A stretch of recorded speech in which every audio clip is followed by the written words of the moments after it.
क्या आपने कभी परियों का देश देखा है? नहीं तो यहाँ देखिए। लेकिन अगर यहाँ आकर सावधानी नहीं बरती तो परियां आपको अपना बना लेंगी और आप वहाँ से कभी वापस नहीं आ पाएंगे। यहाँ बात हो रही है उत्तराखंड के एक पर्वत की। उत्तराखंड देश विदेश के लाखों लोगों की आस्था का ही केंद्र रहा है। यहाँ के कोने कोने में कई रहस्य छिपे हैं। एक ऐसा ही जगह है खैट पर्वत। कहते हैं कि यहाँ अप्सराओं का वास है। So hello guys, welcome to my new video. आज हम उत्तराखंड की सबसे रहस्यमयी जगह के बारे में जानेंगे। परियों की कहानियाँ बचपन में तो आपने जरूरी पढ़ी और सुनी होगी। देश के कई प्रमुख धार्मिक स्थल होने की वजह से उत्तराखंड देवभूमि के नाम से भी जाना जाता है। लेकिन उत्तराखंड इसके अलावा भी अपनी कई प्राचीन चीजों के लिए भी मशहूर है। इन्हीं में से एक जगह खैट पर्वत भी है। मान्यता है कि खैट पर्वत पर आंचरी अर्थात परियां वास करती है। उत्तराखंड के गढ़वाल में परियों को आंचरी कहा जाता है, इसीलिए इस पर्वत को परियों का देश भी कहा जाता है। खैट पर्वत समुद्र तल से करीब 10,000 फीट की ऊंचाई पर है। ये पर्वत रहस्यमय घनसाली इलाके में स्थित थात गांव से करीब 5 किलोमीटर की दूरी पर स्थित है। खैट पर्वत किसी जन्नत से कम नहीं है। कहते हैं यहाँ आज भी लोगों को अचानक से परियों के दर्शन हो जाते हैं। स्थानीय लोगों की मान्यता है कि खैट पर्वत की परियां ही गांव की रक्षा करती हैं। खैट पर्वत इसलिए भी रहस्यमय माना जाता है क्योंकि यहाँ पर साल भर फल और फूल खिले रहते हैं। इन फल और फूलों को एक जगह से दूसरी जगह ले जाने पर ये तुरंत खराब हो जाते हैं। लेकिन सबसे हैरत की बात तो ये है कि इस वीरान पर्वत पर स्वतः ही अखरोट और लहसुन की खेती पनप जाती है। अखरोट के बागान लुकी पीड़ी पर्वत पर बने मां बराड़ी के मंदिर के गर्भ जोन गुफा के करीब ही है। खैट पर्वत इलाके में स्थित थात गांव से 5 किलोमीटर की दूरी पर खैटखाल मंदिर है, जिसे रहस्यमय शक्तियों का केंद्र भी कहा जाता है। स्थानीय लोग इसे परियों या आंचरियों के मंदिर के रूप में भी पूजते हैं।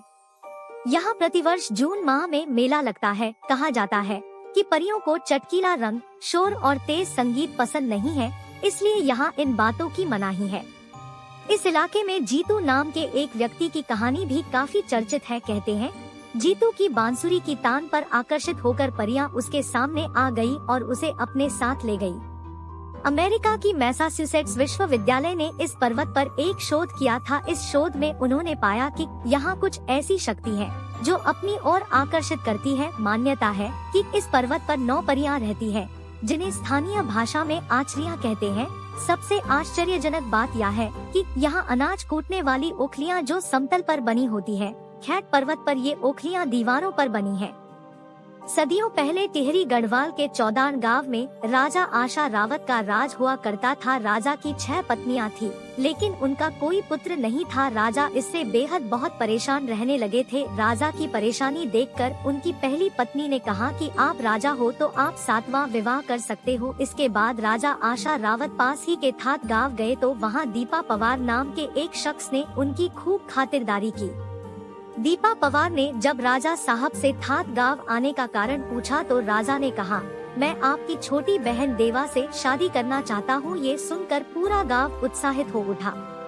इसके बाद राजा का विवाह देवा से हो गया और देवा चौदान रानी बन गई। इसके कुछ समय बाद रानी देवा ने एक के बाद एक पूरे 9 बच्चों को जन्म दिया, जिनका नाम राजा ने कमला रौतेली, देवी रौतेली, आशा रौतेली, वास्तेई रौतेली, इगुला रौतेली, बिगुल रौतेली, सदेई रौतेली, गरादुआ रौतेली और वरदेई रौतेली रखा था।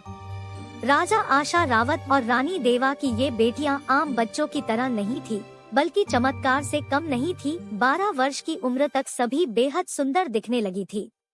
कहा जाता है कि एक रात सभी बहनें गहरी नींद में सोई हुई थी। इस दौरान उनके सपने में सेन नागराज आए और उन्होंने सभी बहनों को अपनी रानी बना लिया। लेकिन जब सुबह उठते ही सभी बहनें जल स्रोत गई तो उन्होंने देखा कि उनके गांव में अंधेरा पसरा पड़ा है, जबकि ऊंचे पर्वतों पर धूप खिली हुई है। सूरज की इसी तलाश में जब सभी बहनें खैट पर्वत पहुंची तो परियां बन गईं।